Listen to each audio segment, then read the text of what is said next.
शहर के बीचों बीच बादशाह की बिरयानी की बहुत बड़ी दुकान थी। उसे अपने स्वाद और दौलत पर बहुत घमंड था। ठीक उसके सामने एक बूढ़ा काका अपनी टूटी हुई ठेली पर दाल चावल बेचता था। ये लाइन सीधी करो, जिसके पास गांधी जी हैं वही आगे आए। चिल्लर वाले खुशबू सूंघे और चलते बने। भाई एक प्लेट जल्दी लगा दो, बहुत भूख लगी है। अरे सबर कर, हम यहाँ शाही खाना बेचते हैं, सामने वाले बुढ़े की तरह उबला पानी नहीं। क्यों बे बुढ़े, आज बोनी हुई या नहीं? मालिक आप बड़े लोग हैं, बड़ा व्यापार है आपका। मैं तो बस गरीब आदमी हूँ। सबकी अपनी अपनी किस्मत और अपनी अपनी भूख होती है मालिक। जिसका पेट आपकी बिरयानी से नहीं भरता वो मेरी दाल रोटी से काम चला लेता है। मुझे यहीं कोने में पड़ा रहने दीजिए। बेटा, अल्लाह के नाम पर कुछ खिला दे। 2 दिन से भूखा हूँ, आते सुख कर कांटा हो गई हैं। तेरे पास तो खाने का पहाड़ लगा है, बस 2 मुट्ठी बिरयानी दे दे। तेरी बहुत बरकत होगी बेटा, बहुत दुआ मिलेगी तुझे। छी छी छी, अरे हटाओ इसे। अबे ओ फकीर, तुझे दिखाई नहीं देता यहाँ वीआईपी लोग खाना खाते हैं?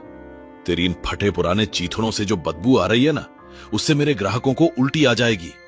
दुआ नहीं चाहिए तेरी, मेरे पास नोटों की गड्डियां हैं। चल निकल यहां से, वरना अभी गरम तेल के छींटे मारूंगा। मत कर इतना गुमान अपनी दौलत पर बादशाह। भूख की कोई जात नहीं होती और वक्त का कोई भरोसा नहीं होता। आज तो एक भूखे को अपने दरवाजे से धक्के मार रहा है।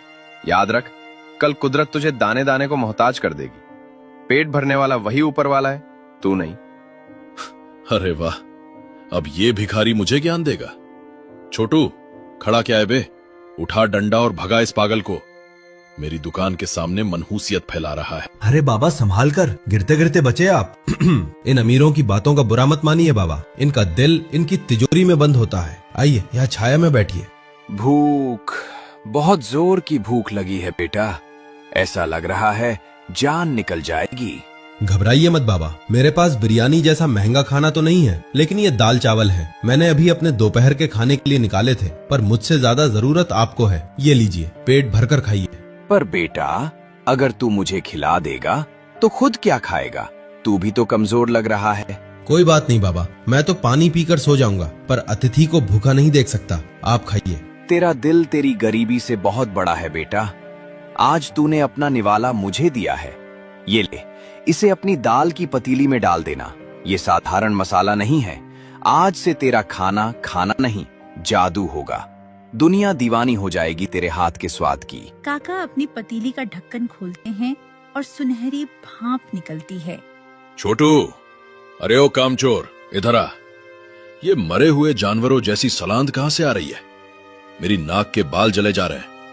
क्या तूने कल का बचा हुआ बासी खाना बिरयानी में मिला दिया है?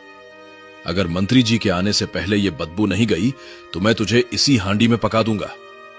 सच सच बोल, क्या गड़बड़ की है तूने? मालिक, मेरी कसम ले लो, मैंने अभी अपनी आंखों के सामने बाजार से सबसे ताजा और महंगा मटन कटवाया है। मुझे तो खुद समझ नहीं आ रहा मालिक कि ये बिरयानी की खुशबू अचानक नाली की बदबू में कैसे बदल गई। ऐसा लग रहा है जैसे किसी ने काला जादू कर दिया हो। बकवास बंद कर। काला जादू नहीं, तेरी लापरवाही है ये। देख नहीं रहा, ग्राहक नाक सिकोड़कर भाग रहे हैं। आज मेरी इज्जत का सवाल है। जा, जल्दी से 2 शीशी इत्र और गुलाब जल डाल दे। इस बदबू को खुशबू के नीचे दबा दे। मंत्री जी की नाक तक ये सड़ांध नहीं पहुंचनी चाहिए, वरना मेरा टेंडर तो गया समझो। अरे भाई, जरा रुको। क्या तुम्हें भी वो आ रही है जो मुझे आ रही है? उफ, ये कैसी दिव्य खुशबू है। ऐसा लग रहा है जैसे सीधा स्वर्ग से खाना बनकर नीचे आया हो। मेरे मुंह में तो पानी का झरना फूट पड़ा है यार। हाँ यार, पर यकीन नहीं होता। ये खुशबू उस बादशाह की बड़ी दुकान से नहीं, बल्कि उस काका की टूटी फूटी ठेली से आ रही है। चलो भाई, आज तो यही खाएंगे, चाहे जो हो जाए। दोनों दाल चावल छकते हैं। अरे बाप रे समीर, ये क्या है भाई? ये दाल नहीं है यार, ये तो अमृत है, अमृत। उफ, ऐसा स्वाद। ऐसा लग रहा है जैसे बरसों बाद मेरी जुबान को मोक्ष मिल गया हो। भाई, इसमें तो मक्खन से भी ज्यादा चिकनापन है। कहा था ना मैंने, मुझे तो लग रहा है हम इतने सालों से उस बादशाह की दुकान पर कूड़ा खा रहे थे। असली खजाना तो यहाँ फुटपाथ पर है। काका, ओ काका। सच सच बताओ, आपने इसमें क्या मिलाया है? क्या कोई जादुई जड़ी बूटी डाली है या सीधा सोना घोलकर डाल दिया है? ऐसी दाल तो मैंने अपनी दादी के हाथ की भी नहीं खाई। एक प्लेट और लगाओ काका, नहीं 2 प्लेट और लगाओ। कुछ नहीं बेटा, मैं तो गरीब आदमी हूँ। बस सब्र की दाल है और ईमानदारी का तड़का है। बाकी स्वाद तो उस ऊपर वाले के हाथ में है। सायरन के साथ मंत्री जी की गाड़ी रुकती है। बादशाह घबराया हुआ है लेकिन जबरदस्ती मुस्कुरा रहा है। वाह बादशाह, दुकान तो महक रही है। सुना है तुम्हारे हाथ में जादू है।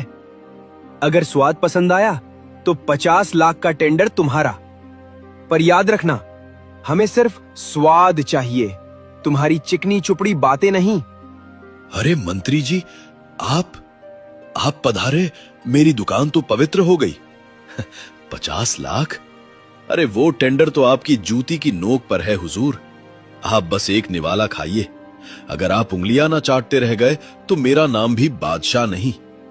मैंने खास आपके लिए वो शाही मुगलाई हांडी बनवाई है जिसमें कश्मीरी केसर और ढेर सारा असली घी डाला है। लीजिए हुजूर, दिल थाम कर बैठिए।